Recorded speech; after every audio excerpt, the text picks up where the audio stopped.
책을 읽는 가장 쉬운 방법. 윌라 오디오북.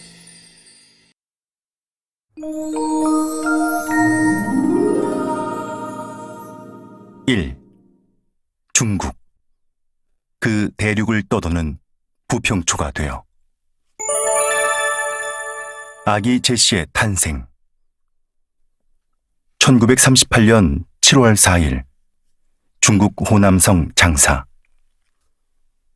제시가 내게 온 것은 바로 오늘, 음력으로 6월 7일 아침이다. 정확히 말해서 아침 10시 정각이었다. 내 조국으로부터 멀리 떨어진 이곳에서 나는 내 딸을 가슴에 안았다. 상해에서 시작된 임시정부는 1937년 중일전쟁이 일어나고 점차 정세가 중국에 불리해지자 중국 정부가 자리하던 남경 근처의 진강으로 얼마 후 다시 지금의 장사로 자리를 옮겼다.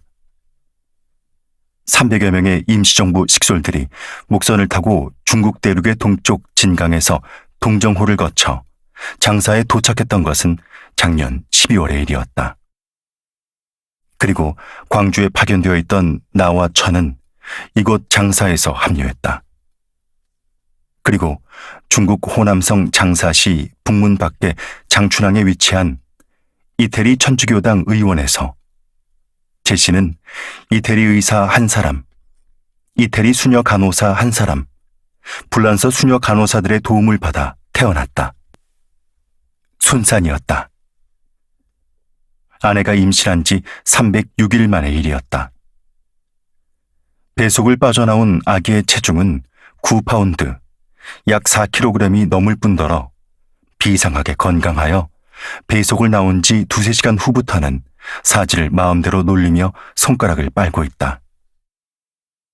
이 어지러운 타국에서 건강하게 태어난 것만도 감사한데 아기는 자신의 존재를 알리기라도 하려는 듯 열심히 생명의 몸짓을 하고 있다. 아기의 이름은 제시라고 지었다. 집안의 돌림자가 제자인데 제시라는 이름이 생각났다. 영어 이름이다. 조국을 떠나 중국에서 태어난 아기.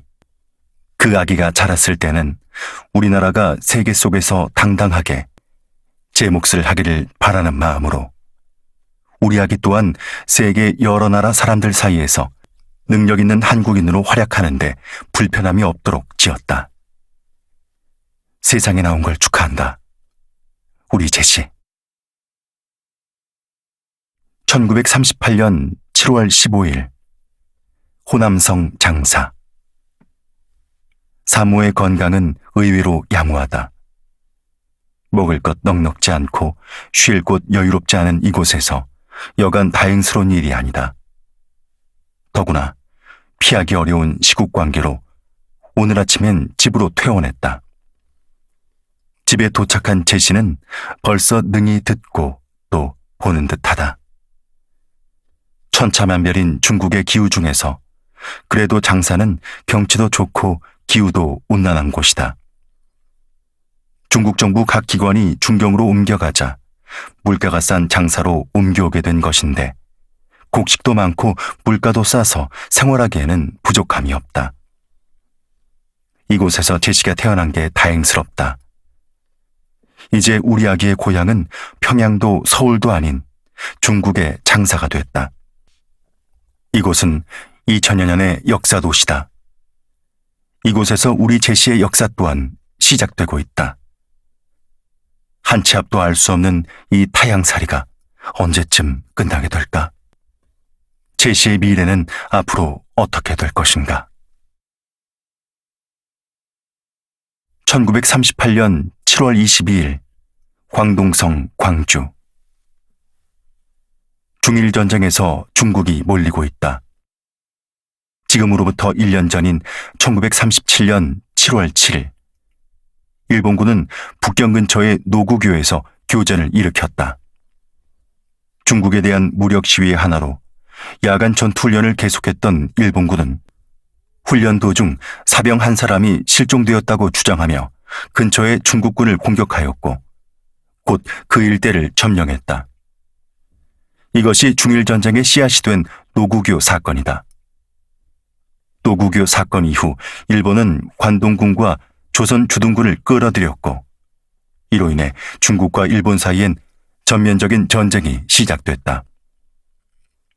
이렇게 중일전쟁이 일어나고 같은 해 11월 임시정부 역시 중국 정부가 피난해 있던 남경 근처의 강소성 진강을 거쳐 호남성 장사로 옮겨왔는데 그 생활도 결국 오래가지 않게 됐다.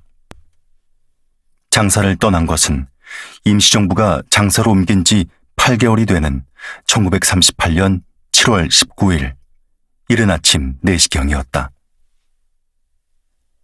제시가 태어났던 장사. 이른 새벽잠에서 아직 깨지 않은 장사를 뒤로 하고 모든 임정 식구들은 중국 대륙 동남쪽에 위치한 광동성 광주행 월안철로 전차를 탔다. 월안철로는 무한에서부터 광주를 잇고 있는 기차였다. 월한철로의 월은 광주의 또 다른 이름이기도 하다. 호남성 수도 장사에서 광동성의 수도 광주까지 제시를 낳은 지 보름이 채 되지 않았지만 어쩔 수 없었다.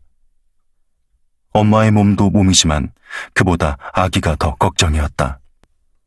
간만 나는 세상에 익숙해지기도 전에 부대끼는 기차를 타고 피난을 떠나왔으니 위생적인 환경은 제쳐두고라도 흔들리는 기차로 사흘이나 여행을 했으니 더운 열대지방이라 줄곧 앉기가 힘들어서 대나무로 만든 광주리를 준비했다. 그 광주리 속에 아기를 뉘어놓고 광주리를 들고 다녔다. 그렇게 기차를 타고 가던 중에는 갑작스런 일본기의 공습도 만났다. 공습이 오자 기차가 멈추었고 사람들은 기차에서 내려와 주변의 숲을 속에 숨어 적기가 사라지기를 기다렸다. 대광주리에 누워있던 제시에게는 혹시 숲을 속에 벌레라도 붙을까봐 가재 수건으로 덮어줬다. 바구니 속 아기를 들고 있는 나. 바구니 속에서 답답한 숨을 쉬고 있을 아기. 어린아이의 손을 잡고 옆에 엎드려 있는 아주머니. 모두들 숨죽이며 숨어 있다가 저만치 비행기가 사라지자 다시 기차에 올랐다. 그러자 기차는 다시 숨을 몰아 달리기 시작했다. 기차는 그렇게 멈췄다 섰다를 반복했다. 그때마다 우리는 숲을 속에서, 시냇가에서, 나무 밑에서 가만히 몸을 눕히고 있었다. 공습이 지나고 나면 흘러가는 물에 세수도 하고 목을 죽이기도 했다. 기차가 도중에 도시를 지나게 되면 우리 한교들은 각 가족당 배급받은 돈을 가지고 나가서 먹을 것을 사왔다. 음식물을 살 돈은 인정의 재정을 맡은 분이 가족 수에 따라 돈을 나눠줬다. 그러면 각자 자신들에게 필요한 음식물을 마련하는 것이다. 인정은 중일전쟁이 일어난 후 중국 정부에서 지원비로 나오는 돈과 하와이를 비롯한 미주 전 지역 재미교포들의 성금으로 꾸려가고 있었다. 중일전쟁으로 같은 적을 갖게 된 덕에 전에 없이 중국의 도움을 받게 됐다. 중일전쟁 전에는 임시정부 요원들이 각자 능력을 살려 중국에서 생업을 가지고 돈을 벌어서 생활비를 해결했고 임시정부에 각자의 수입 중 일정분을 헌납해서 활동하는 데 도움을 주고받을 수 있었다. 하지만 이제 중일전쟁이 일어나 생계수단을 잃은 100여 임정 식구들에겐 독립운동 자금으로 쓰던 교포들의 성금과 중국 정부로부터 나오는 돈과 몇십 가마씩의 쌀이 유일한 수입원이었다. 넉넉지 못한 돈이었지만 전화의 불 속에서 끼니를 해결할 돈은 되었다. 아기를 낳고 난 우리의 산모들이 하듯 든든하게 미역국 한번 먹어보는 일이 없었지만 끼니를 거르지 않는 것만도 다행이었다. 아니, 다른 피난민들에 비하면 임정 식구들은 고급 피난민인 셈이었다. 그렇게 해서 사흘이란 피난 여정이 끝나고 7월 22일 광주에 도착했다.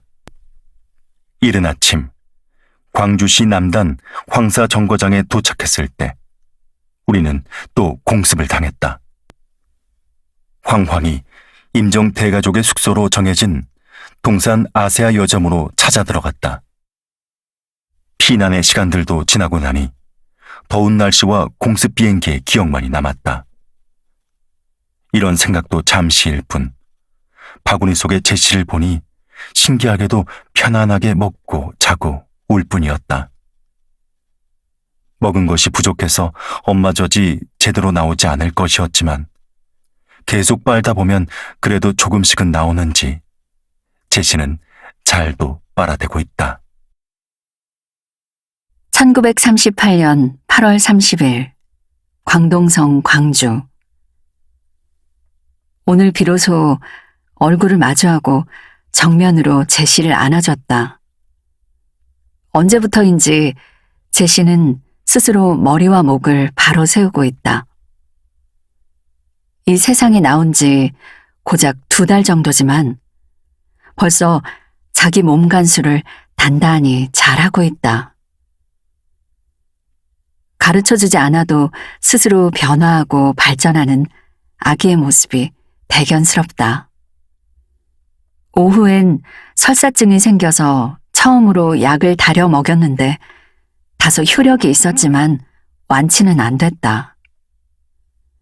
이시영 선생의 처방으로 백아삼전, 등심일속을 먹였다. 한학을 공부하셔서 한의학 지식에 정통한 이시영 선생님은 우리들 중 아픈 사람이 생겨 찾아가면 약 처방을 내려주신다. 그 처방을 가지고 약방에 가서 약을 지어 걱정을 덜곤 한다. 이번에도 또 이시영 선생의 신세를 졌다. 고향에 계신 어머니 생각이 난다.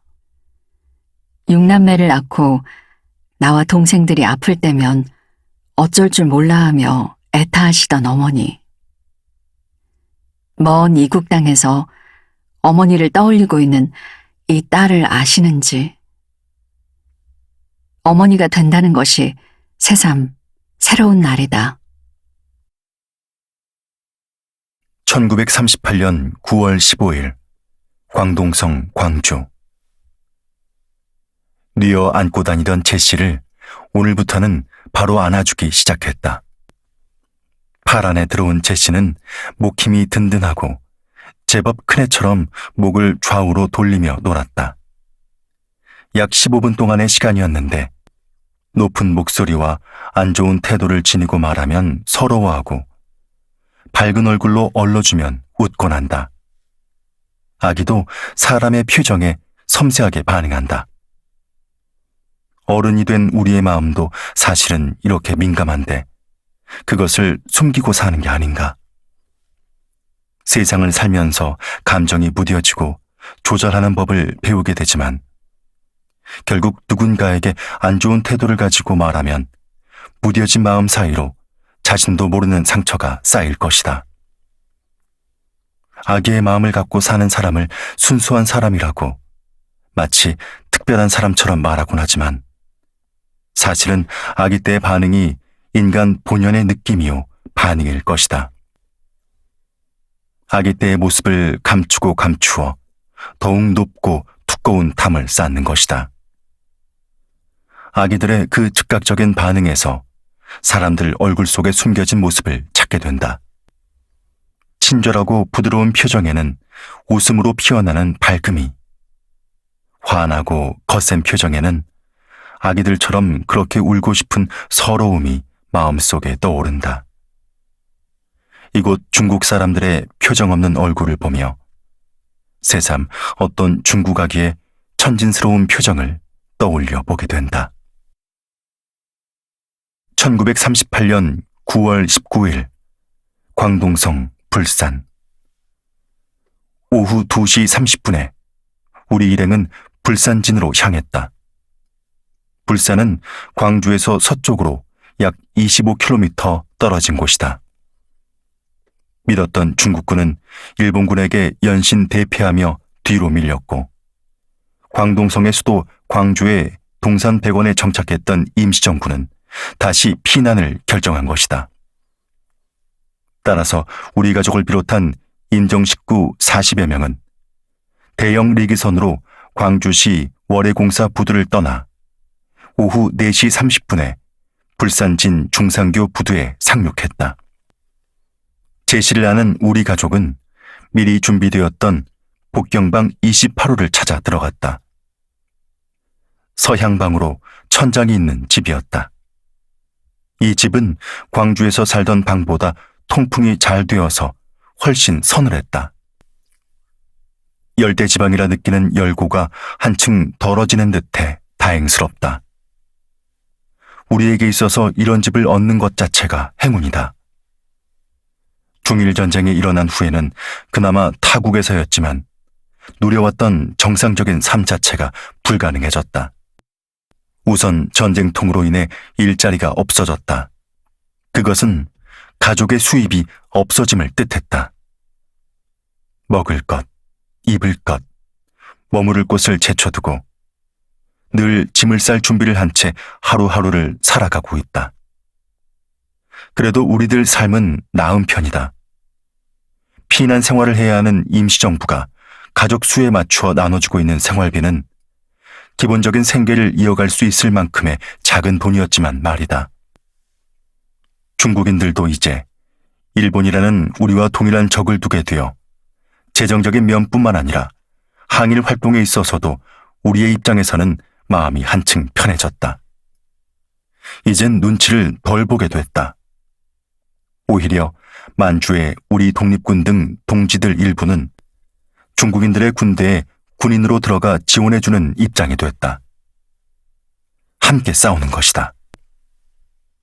비록 전쟁이란 사람들의 삶과 정신을 피폐하게 만들지만 오늘의 중일전쟁은 우리 한국 교포들에게 있어 희망의 전쟁이다.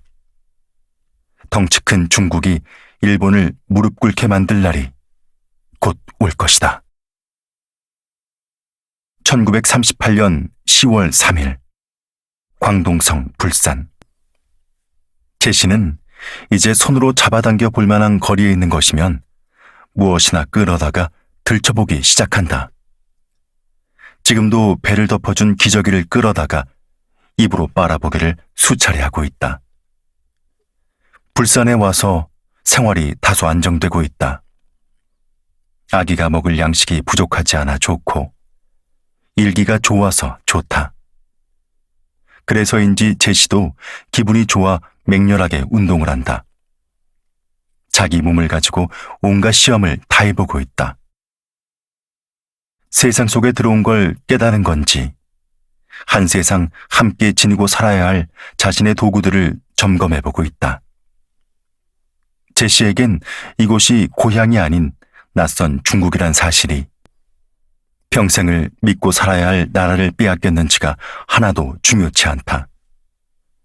사람답게 살아가는 것을 배우는 것. 그것이 더욱 중요한 눈앞의 문제인 것이다. 문득 우리 아가를 볼 때마다 제일 중요한 것을 잊고 사는 건 아닌가 생각하게 된다. 윌라 오디오북